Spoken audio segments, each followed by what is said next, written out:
بسم اللہ الرحمن الرحیم۔ میری عزیز بہنوں، بیٹیوں اور بھائیوں،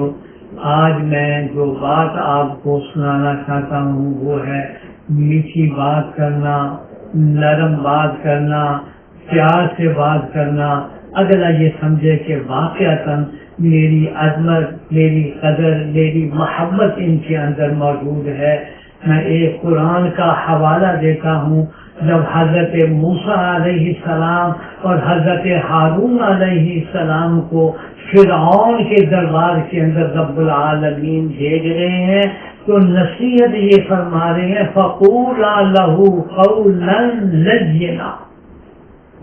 جس کا معنی یہ ہے کہ اس فرعون ظالم متکبر قاتل کے دربار میں تم جا رہے ہو، لیکن تمہاری گفتگو انتہائی لین اور نرمی ہونی چاہیے۔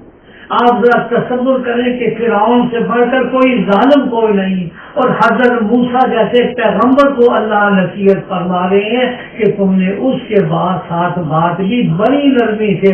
بڑی محبت سے، بڑی پیار سے بات کرنی ہے۔ تو میں آپ کو اور اپنے آپ کو یہ سبق دیتا ہوں کہ ہم بھی جہاں موقع ملے بات کرنے کا، نصیحت کرنے کا، کسی نے کوتاہی اور غلطی دیکھے تو اس انداز میں گفتگو نہ کی جائے کہ اگلے کو رسوا کیا جائے،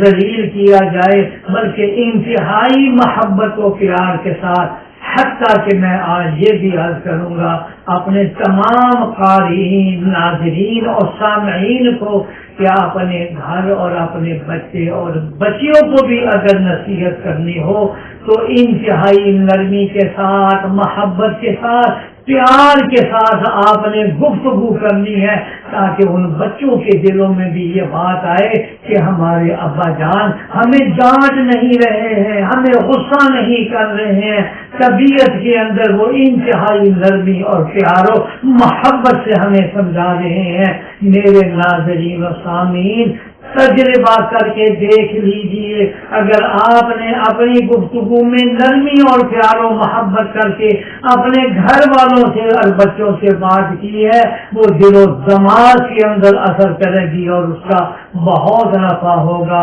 قرآن کا بھی یہی ارشاد ہے، اور ساری زندگی جناب رسول اللہ صلی اللہ علیہ وسلم نے اپنے دشمنوں کے ساتھ بھی، بڑے سے بڑے گناہ گاروں کے ساتھ بھی انتہائی شفقت و نرمی سے گفتگو کی ہے۔ یا اللہ ہم سب کو تو صحیح سمجھ عطا فرما، آمین۔